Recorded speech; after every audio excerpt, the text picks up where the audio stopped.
Eighth Army spring is coiled for release against the Mareth Line. The Montgomery machine compressing days into hours in readiness for the attack. Everything is assembled for the great effort to rupture the Mareth defenses.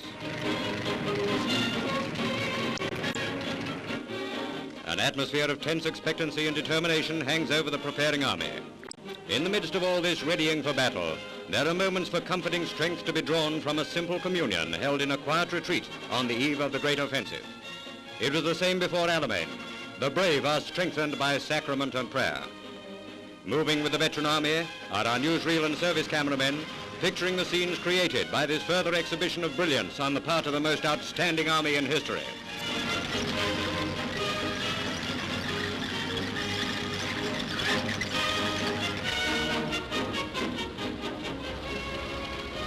While the frontal assault on Mareth was not the main attack, it saw many hours of savage fighting. Here are men who stormed the blockhouses and hills of Mareth and by sheer courage shattered the barrier which lay before them.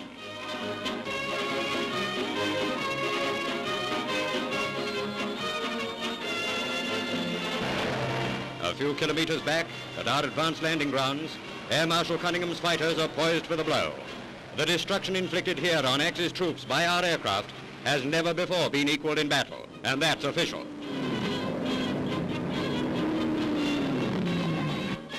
The attack began at night.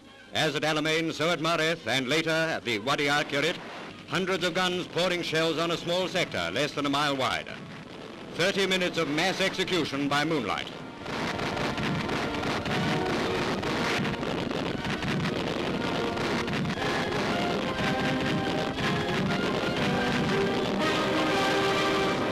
Working at high speed, the engineers set about removing obstacles in the path of our advance. The bank of a Wadi is flattened out with dynamite.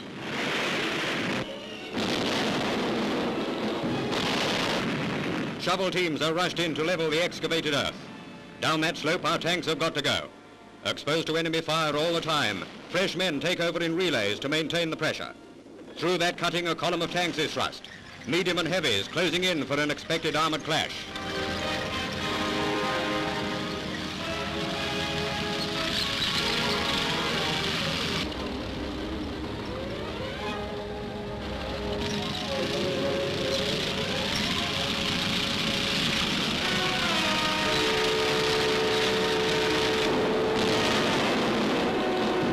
The Mareth Line feels the weight of our guns.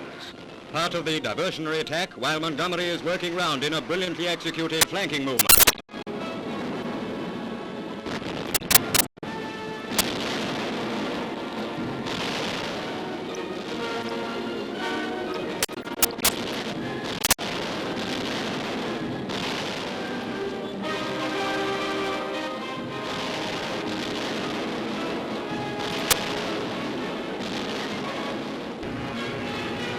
Rommel sends his Ju-88s in a belated attempt to stave off danger from behind the Mareth Line. He pays a high price in planes. Too late, he discovers himself in a precarious position. The El Hammer thrust has tricked him again.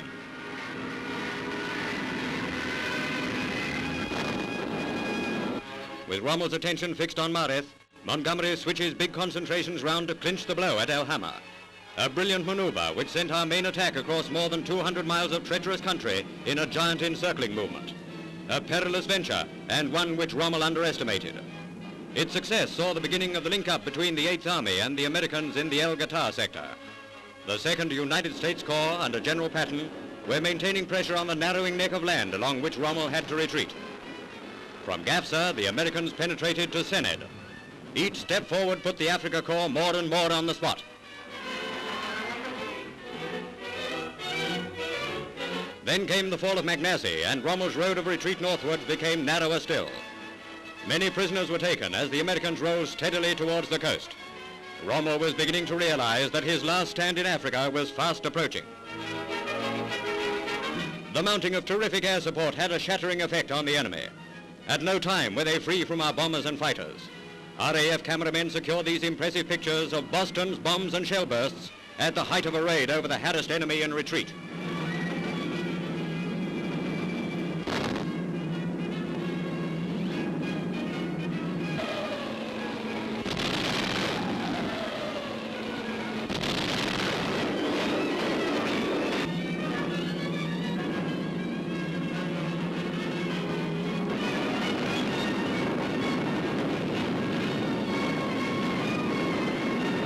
Our story brings us back now to the Mareth Line. It brings us also to the point where we pay tribute to the New Zealanders, the Indians, and our home county regiments employed in the fierce fighting here, at El Hamma, and at Rommel's last ditch, the Wadi. One of the finest tributes to Montgomery's men has been paid by the American press. The British Eighth Army, it says, is made up of sensitive flesh and blood, a fact which is difficult to remember in face of the machine-like precision with which it moves and conquers. It strikes, advances, pauses, collects its strength and strikes once more with irresistible effect. It was this which turned the fortress of Mareth into an empty shell.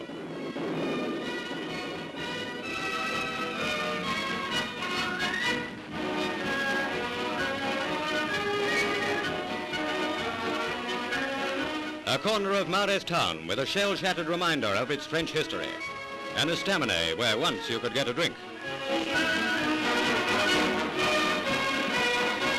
A group of wounded wait their turn to be taken to an advanced dressing station. British Tommies and German Nazis. The slaying has halted, and a motley collection of captured Axis troops are sent to join their fellow fanatics in a prisoner of war compound at base. They at least have escaped the great eclipse.